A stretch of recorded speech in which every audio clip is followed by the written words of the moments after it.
Hi friends, welcome back to Suviksa சமையலறை. நான் உங்கள் ஐஸ்வர்யா. இன்னைக்கு நம்ம ரொம்ப சூப்பரா ஒரு சன்னா பிரியாணி எப்படி செய்யலாம்ங்கறது பார்த்தலாம். வாங்க இப்போ நம்ம வீடியோக்குள்ள போய்டலாம். ஃபர்ஸ்ட் ஸ்டவ் ஆன் பண்ணி ஒரு குக்கர் வச்சிரலாம். குக்கர் சூடானதும் இதில் 2 டேபிள் ஸ்பூன் அளவுக்கு எண்ணெய் சேர்த்தலாம். எண்ணெய் நல்லா சூடானதும் இதில் கரம் எல்லாம் சேர்த்தலாம்.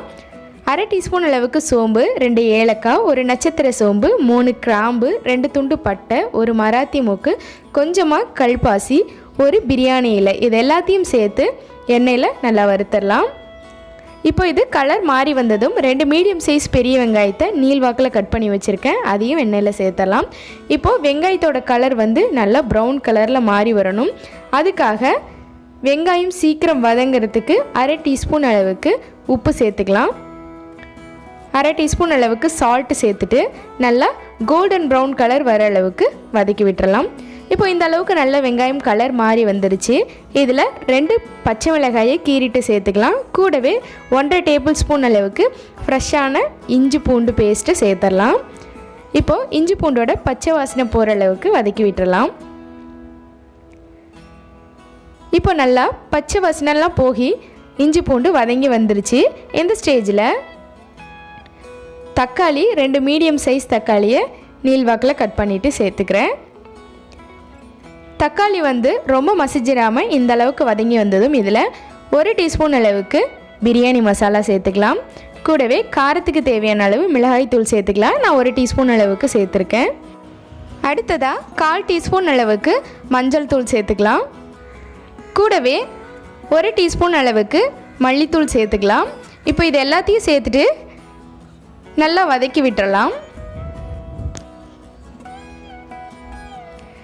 மசாலாலாம் சேர்த்துட்டு நல்லா எண்ணெயில் வதங்கி வந்ததும் இப்போ இதில் நம்ம 1 கைப்பிடி அளவுக்கு மல்லி இலையும் 1 கைப்பிடி அளவுக்கு புதினா இலையும் சேர்த்துட்டு நல்லா வதக்கி விட்டுறலாம். இந்த அளவுக்கு நல்லா வதங்கி வந்ததும் இப்போ இதில் 1 கப் அளவுக்கு வெள்ளை சுண்டலை நைட் ஃபுல்லாக ஊற வச்சுட்டு 2 விசில் வச்சு எடுத்திருக்கேன். லேசாக உப்பு சேர்த்து வேக வச்சுருக்கேன். இப்போ அதை சேர்த்துடலாம். நம்ம ரொம்ப குழைவாக வேக வச்சிட்டோன்னா இதுக்கப்புறம் சாதத்தோடு நம்ம வேக வைக்கும் போது ரொம்ப உடஞ்சிரும். அதனால் இந்த அளவுக்கு நல்லா வேக வச்சுட்டு இப்போ இதை இந்த மசாலாலாம் நல்லா ஒட்டுற மாதிரி ஒரு தடவை மிக்ஸ் பண்ணி விட்டுட்டு இப்போது இதில் நம்ம தண்ணி சேர்த்துக்க போகிறோம். நான் 2 கப் அளவுக்கு பாஸ்மதி ரைஸ் எடுத்திருக்கேன். அதனால் 4 கப் அளவுக்கு தண்ணி சேர்த்துக்கிறேன். நீங்கள் எந்த கப்பில் எடுக்கிறீங்களோ அதே கப்பில் தண்ணி சேர்த்துக்கோங்க. 1/2 கப் அளவுக்கு தயிர் சேர்த்துருக்கேன். இப்போது இது நல்லா கொதித்து வரட்டும். நல்லா ஒரு தடவை மிக்ஸ் பண்ணிவிட்டு விட்டுறலாம். நீங்கள் டக்குன்னு வேலை முடிக்கணும் அப்படின்னு நினச்சிங்கன்னா சுடு தண்ணி சேர்த்துக்கிட்டிங்க அப்படின்னா கொஞ்சம் குயிக்காகவே வேலை முடிஞ்சிடும். இல்லை 1 டீஸ்பூன் அளவுக்கு உப்பு சேர்த்துக்கிறேன், கல்லுப்பு சேர்த்துக்கிறேன். கூடவே நல்லா வாஷ் பண்ணிவிட்டு 15 நிமிஷம் ஊற வச்ச பாஸ்மதி ரைஸை சேர்த்துக்கிறேன். நீங்கள் உப்பு தேவையான அளவு சேர்த்துட்டு கடைசியாக செக் பண்ணிவிட்டு சேர்த்துக்கோங்க. நான் செக் பண்ணிவிட்டு இப்போது குக்கரில் மூடி போட்டு விசில் வைக்க போகிறேன்.